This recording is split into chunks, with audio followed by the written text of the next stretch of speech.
YouTube, welcome in. Welcome back to the Houston Rockets series, Light the Fuse. This is the trade deadline episode, so you will get to look at where the team is currently at the trade deadline on February 9th. Also, we're going to go through and see where we're going to make some trades, and I will definitely give you an update on how the league is playing. As you look here on this sheet, you're seeing the team stats at 16 and 39. Okay, is where our win-loss percentage is. A little bit better than what I actually expected. Last year we finished 20 and 40 or 20 and 62. So this year we're on a slightly better pace than that. Currently we're 14 and 14 at home. So at home we're holding our own. That means we're pretty bad on the road. Away we're 2 and 25. We're 5 and 5 in our last 10. So we're trending upwards. We're averaging 106 points per game, and we're shooting the ball at nearly a 35% clip from three. We do shoot a lot of threes on this team. And we'll look at some bright spots on the team here now. Looking at the stats here for the Houston Rockets, Jalen Green is our leading scorer right now at 18.1 points per game, 4.5 rebounds, and 3.5 assists. He's been a very nice player here in his second year. He's taken that step forward to really becoming the shooting guard of the future here with the Houston Rockets. Jabari Smith Jr., definitely playing like Rookie of the Year. He started all 55 games so far this year. He's getting 32.5 minutes per game, scoring 17, nearly 18 points per game. 7 assists and 7 rebounds and 3 assists. Turnovers he's limiting as a big man. He does play with the ball in his hands a lot, but he's been a bright spot for us here for sure. Kevin Porter Jr. as the point guard, he's doing what we've asked for him as far as increasing his assists just a little bit, but maybe not enough to become that starting point guard of the future. And he is dumping in 14 points as well. And if we look at all three of these guys, if you look at their 3-point percentages, Jalen Green and Jabari Smith Jr. Jabari Smith Jr. hitting nearly 40% from three as that stretch four. He is a very nice three-level scorer that we are going to see in the future. Eric Gordon, who is on the block, we got a big move coming up with him later on tonight in this video. 12 points, 2.9, and he is shooting the ball at a 39% clip almost, and so definitely a movable contract here for Eric Gordon. Bruno Fernando's been hurt for the last few weeks. He's averaging 10 and 8. Really nice job in the 23 minutes a game he gets. Unfortunately, he's still going to be hurt out for a little bit. And then Şengün averaging 10 and 6, getting 24 minutes per game. So actually, Bruno Fernando's outplaying him at the center position and giving more production than Şengün. We need Şengün to take that next step up. As you see, he started 24 games, but he's played in all of them. And then Tari Eason, the other rookie, 8.5 points, 4 boards. Kenyon Martin Jr. is our sixth man, getting 27 minutes a game, only giving us 7 points and 5 rebounds a game. Really could use some more production out of Kenyon Martin, so we're going to go look for somebody as well to give us a spark, maybe offensively, that can really help us on that bench as well. And then Josh Christopher, 5.5 points a game. Ty Washington, 5.3, but he's only playing 15 games. Jae'Sean Tate just cannot find his way into this roster and onto the court, so we may look to be moving Jae'Sean Tate as well today. Garrison Matthews, he's played in all 55 games. He's shooting the ball at a 35% clip. He does what he's supposed to. He comes in, knocks down a 3 a game or so, and goes from there. So let's go ahead and look at the standings in the NBA. In the Western Conference here, you got the Golden State Warriors at 42 and 13, Denver Nuggets at 41 and 14, Los Angeles Clippers at 41 and 17, Minnesota at 36 and 22, Phoenix 35 and 21, Memphis 31 and 23, the Lakers 30 and 25. The New Orleans Pelicans at 30 and 26. Portland Trail Blazers at 29 and 26. The Dallas Mavericks at 27 and 29. Luka has been injured quite a bit this year, so you're seeing them kind of take a step back. And maybe if Luka gets healthy down the stretch, the Dallas Mavericks could be a real contender still. Then there's a huge drop off with 11 through 15. The Kings 18-36. The Jazz 18 and 38. The Rockets 16 and 39. The Spurs 12 and 43. And Oklahoma City at 11-43. If you look at the Eastern Conference, the leaders are the Milwaukee Bucks at 40 and 14, the Boston Celtics at 36 and 19, the Philadelphia Sixers at 35 and 18, the Bulls 31 and 23, Cavs 31 and 26, the Hawks 30 and 25, Heat 30 and 25, the Nets 29 and 25, the Raptors 25 and 31, and the Charlotte Hornets in the last playing spot currently at 24 and 32. But the Eastern Conference has these other 5 teams that are a little bit more balanced, a little more consistent, still have a chance. Maybe the Wizards and the Magic might be out, but the Pacers, Pistons, and Knicks are right there as well. League leaders in points, Zach LaVine actually leading the league in points scored because Luka Doncic right now is not currently eligible to be he's not played enough games to be eligible to be on the leading scorers roster. Otherwise, he's also averaging over 30 points per game right now. Steph Curry, 28 points. Antetokounmpo, 26 points. Trae Young, 26 points. Leading rebounders, Antetokounmpo, 12.2. Only 2 guys above 10 assists a game right now with Halliburton and Ben Simmons at 10.1. Steals, you got DeJounte Murray getting over 2 a game. Blocks, Mitchell Robinson, 2.4.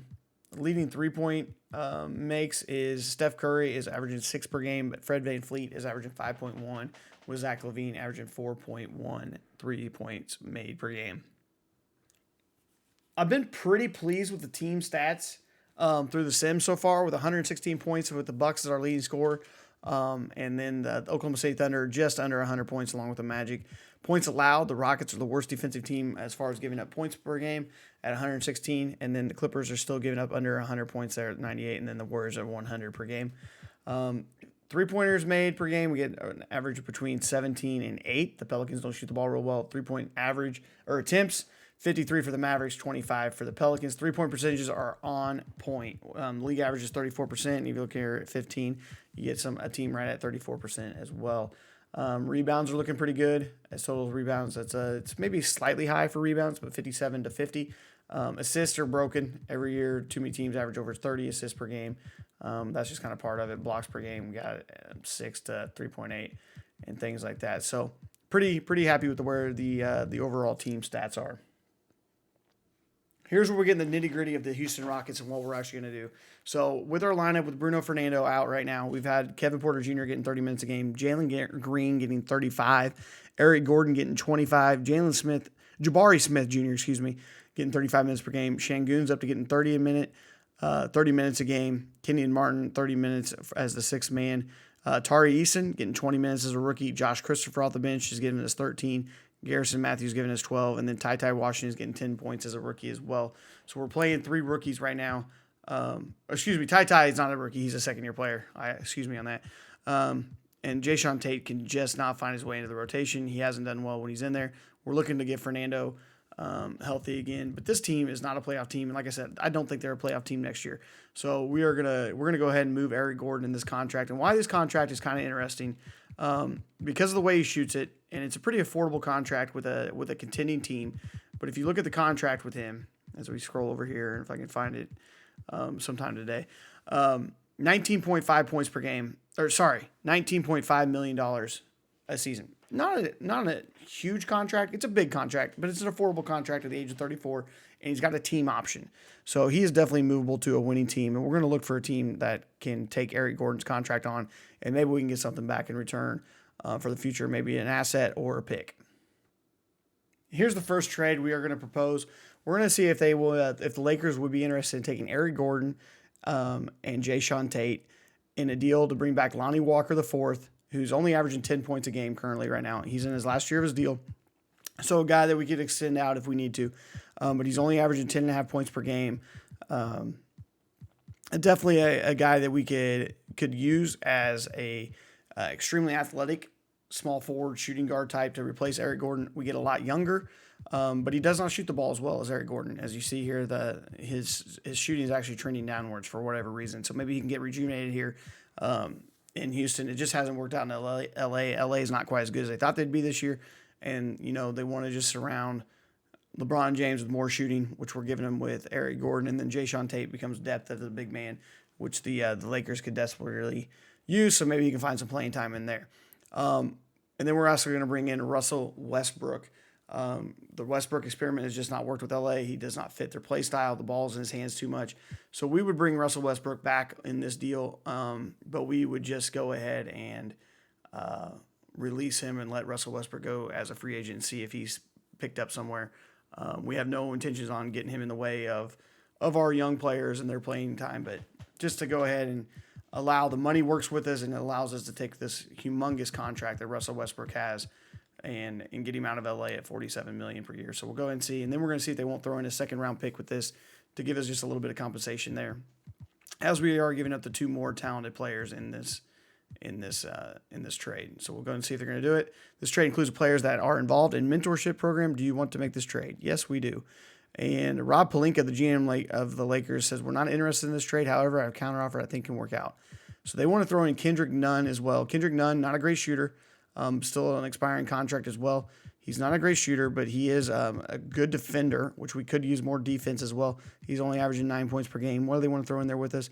They want us to throw in our 2023 first-round unprotected pick. I do not want to do that, so we're going to go ahead and see if they won't just take the pick away and see if we can go there. So we'll go and remove Kendrick Nunn.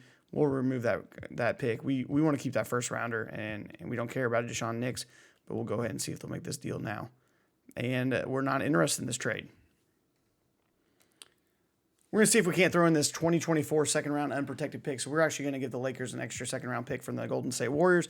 It's not going to be a great pick as the Warriors are going to be pretty good in 2024. We'll see if they'll make this trade. And Rob Pelinka is still not interested in this. So we're going to see if we can't make something work here. So for whatever reason, when you put Eric Gordon and Jayshawn Tate in the trade finder together, this is the trade that came back. This is why I was even interested in the trade in the first place.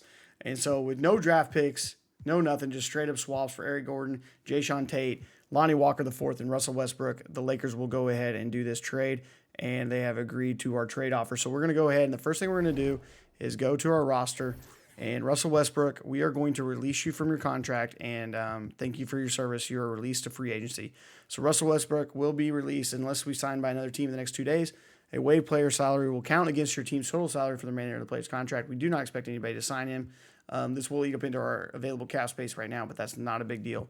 We're going to go ahead and let him go. So we will check our coaching and look at our game plan that we're going to go with now as we redo our entire coaching game plan.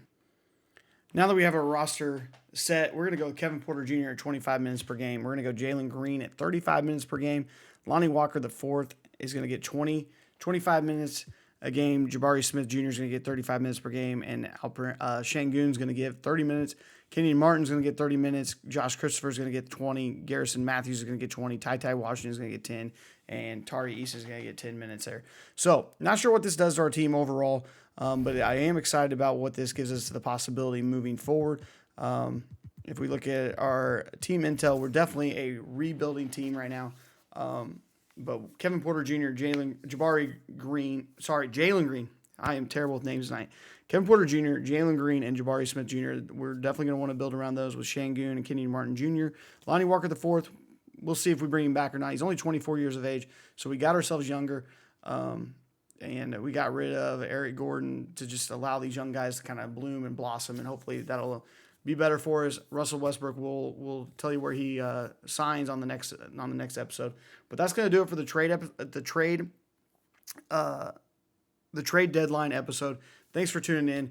I'm also been doing live streams over here on YouTube, so if you're interested in anything, you want to see gameplay of how we play, we try to make this as realistic of a rebuild as we possibly can.